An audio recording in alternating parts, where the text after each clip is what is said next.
I know I've been going back through some of my old posts, and there's so much gold in that that I should just be reusing some of those things. So, you know, they're on multiple Excel spreadsheets that I do have everything themed out, and I change the theme every year so it does look different. So, yeah, what's a tip to keep all that together? Well, when I batch stuff, I do it straight into the scheduler. And I think that's really important because some people spend so much time gathering the things.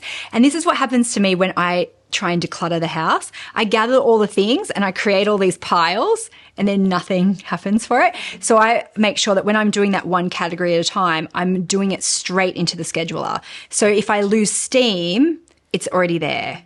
Yeah. And so it just, whenever I lose steam, cool, I finish, but I'm not waiting to do it all and then schedule it. So straight into something like later or something like that. Exactly. I use later. But when it comes to content, like when I need to come up with new ideas for the podcast, I'll go back to my old blog. I have to go back to the Wayback Machine, like literally to find the old internet archive. And I'm like, oh, that was really good. And sometimes it just takes a few little tweaks to modernize it or update it. So I don't keep my content off my blog necessarily.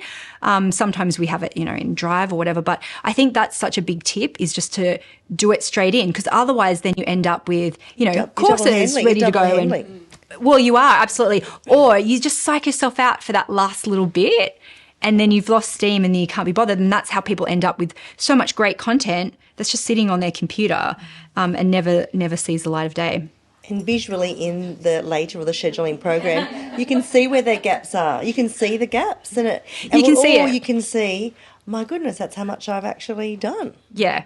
And that's why I like to look at it a month at a time. Yeah. And that's why I don't fill it in like that. I fill it in like that. And then I do Mondays and then I'll do Fridays. And then I'll do Wednesdays. That's what I do. And then I'll do Sundays. And then then you go, ooh. And it's really fun then clicking through the months. And that's how I did all those for the rose farm in one day, because I was just like going through flipping, and then I was like, oh, now I need to fill in, you know, every second Friday.